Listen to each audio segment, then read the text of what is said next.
All right, when it comes to blending, it's really easy to get too heavy-handed. So there are different kinds of blenders. The three that I primarily have in this room are Q-tips, which I really like for blending things like skin, where I don't want it to get too dark, maybe even lift a little bit. The curled paper tortillons, and I do have a few of these compressed ones in the room as well. I don't use them as often, but sometimes they're handy. But the one that I'm going to start with is just the plain old Q-tip, and I kind of start out with little circles, and it's a great way to blend out some of your texture from your pencil marks.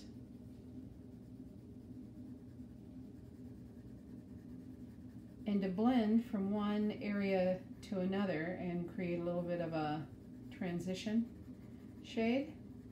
The only thing bad about well, there's two things about the Q-tips, and one is it tends to lift your color a little bit. So the pencil you put down, you may find, is not as dark after you blend as you thought it was going to be. The other one is it's really hard to get into fine areas and do sharp lines. The paper tortillons are much better for getting into small areas. They tend to slightly deepen the graphite, the pencil.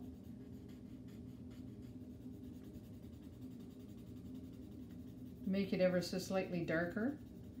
So they're a good one if you're like, oh, I don't really want to go back through. I'm afraid I'm going to put too much. They're a good one to try and see, because you can always put more pencil on top. But it will very quickly show you whether you've got enough there to pull it back down where you want it to be, or if you're going to have to put some more graphite in the area. And they will do fairly fine lines, which is the other nice thing about the tortillons.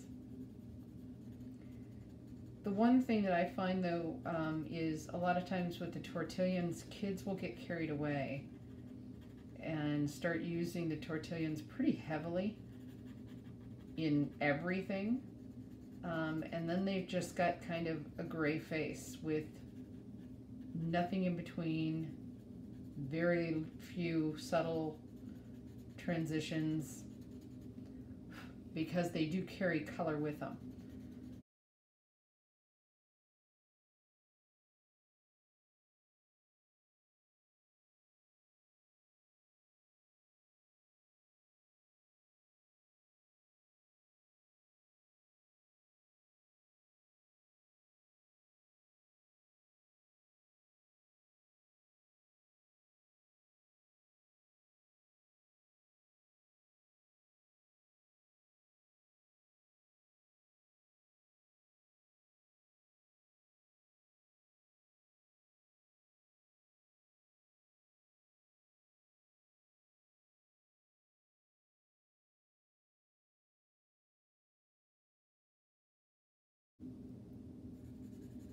And the last one is that compressed paper.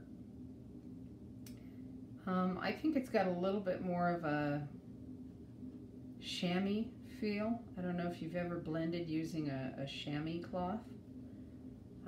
You can do that. And it'll give you some interesting textures too. But it makes a very soft blend.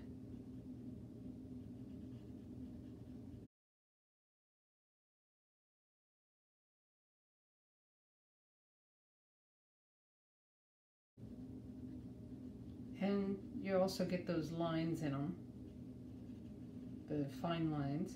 So using it places like the lip. And again, it'll drag color just like the tortillons do. And you can almost kind of draw with it a little bit in places. And I chose a lighter skin, lighter eyed model this time.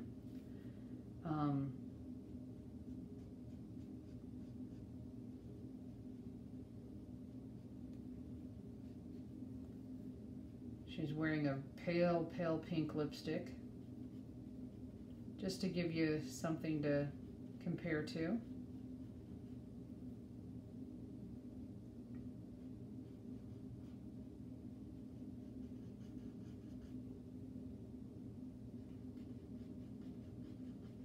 Right there, I'm just putting a little more pressure with this. I'm pushing down a little bit harder, and it's depositing some of the graphite that's built up on it.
Then the last thing that I will do is go in and crisp out places that really should be darker. And I'll put the eyelashes on.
If you do decide to blend in one direction, at least wise if you decide to blend in the eye or the hair, blend in one direction, don't go across your lines, go in the direction that your lines are going.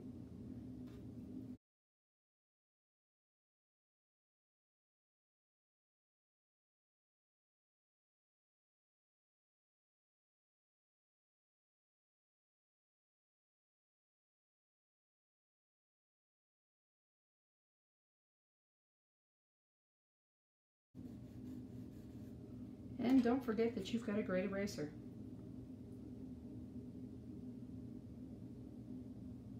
So you can meld and put shine in or anything like that that you want.